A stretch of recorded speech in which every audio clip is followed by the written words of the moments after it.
नमस्कार, मैं आपके साथ विभा उपाध्याय और आप देख रहे हैं न्यूज़ 18 बिहार झारखंड का डिजिटल प्लेटफॉर्म। जिसका डर था आखिर वही हुआ। जी हाँ, ये कहावत आपने कई बार सुनी होगी, लेकिन जब ये कहावत सच में साबित होती है तो पीछे छुटती है एक खौफ, एक डर।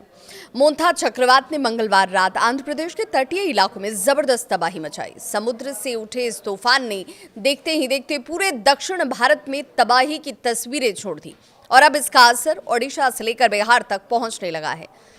मोंथा तूफान की तबाही और अगले 48 घंटे का एक बड़ा खतरा। मंगलवार देर रात की बात करें तो मोंथा तूफान आंध्र प्रदेश के काकीनाडा तट से टकराता है। हवा की रफ्तार उस दौरान 90 से 110 किलोमीटर प्रति घंटे दर्ज की गई। समुद्र में उठी 20 फीट तक ऊंची लहरें और कई जगहों पर तेज बारिश, पेड़ का गिरना, बिजली के खंभों का उखड़ जाना, ऐसी तस्वीरों की सामने आने के बाद लोगों के अंदर डर का खड़ा होना स्वाभाविक दिखा।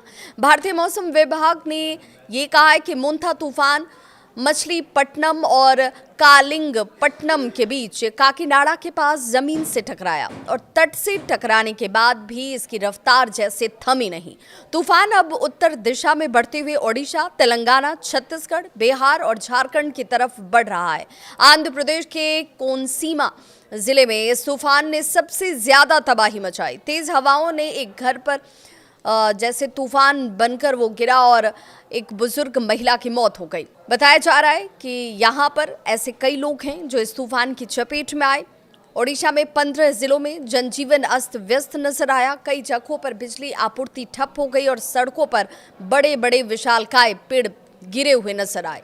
आईएमडी ने अगले 24 घंटे में भारी बारिश का अलर्ट तक जारी किया है। तूफान का असर अब छत्तीसगढ़, तेलंगाना, विदर्भ, झारखंड, बिहार और पूर्वी उत्तर प्रदेश में देखने लगा है। आईएमडी ये भी कहता है कि अगले 2 दिनों तक इन राज्यों में तेज हवाएं चलेंगी और बिजली गिरने की भी संभावना है।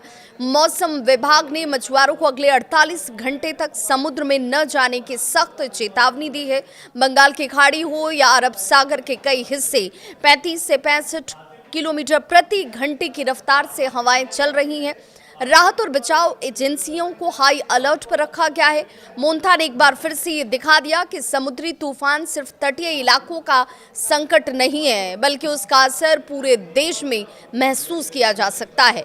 ऐसे में अगर आप दक्षिण या पूर्वी भारत के हिस्से में किसी राज्य में रहते हैं तो सतर्क रहिए। मौसम विभाग के निर्देशों का पालन कीजिए, क्योंकि मोंथा का कहर अभी थमा नहीं है। इस खबर पर आपकी क्या है राय? जरूर कमेंट बॉक्स में अपनी राय साझा करें।